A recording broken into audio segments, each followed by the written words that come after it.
যত মাজার আছে সব মাজার ভেঙ্গে গুড়িয়ে দাও। যত পীরের খানকা আছে সব পীরের খানকা আগুন দিয়ে জ্বালিয়ে দাও।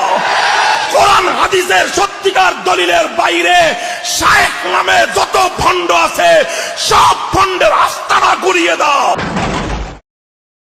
এই দেশের নেতা নেত্রীকে আমি বলতে চাই, রাসূল সাল্লাল্লাহু আলাইহি সাল্লাম বলেন, আলী লা তাদুদ্দিন সাল্লাল্লাহু তামস্তাহু ইল্লা কবরান মুসরিমান সাওয়াইতাহু। আলী তুমি ছাড়বে না কোন উঁচু কবর, সবকে ভেঙে সমান করে দাও, একবার মাটির সাথে মিশিয়ে দাও।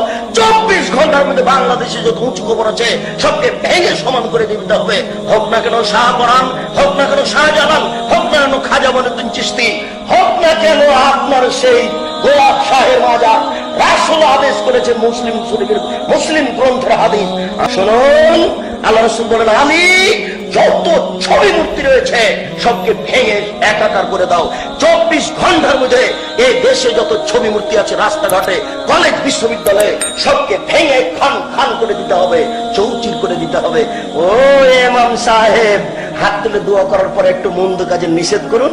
এইভাবে আপনি বলুন, 24 ঘন্টার মধ্যে দেশের মাটি যত পতিতালয় রয়েছে, টাঙ্গাইলের পতিতালয় বন্ধ করতে হবে, ফরিদপুরের পতিতালয় বন্ধ করতে হবে, বাংলাদেশের মাটির যত পতিতালয় রয়েছে সব বন্ধ করতে হবে।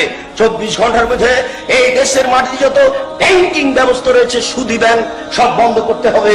এই হলো মন্দ কাজের নিষেধ। আপনার ভালো কাজের সাথে একটু মন্দ কাজের নিষেধ থাকে না?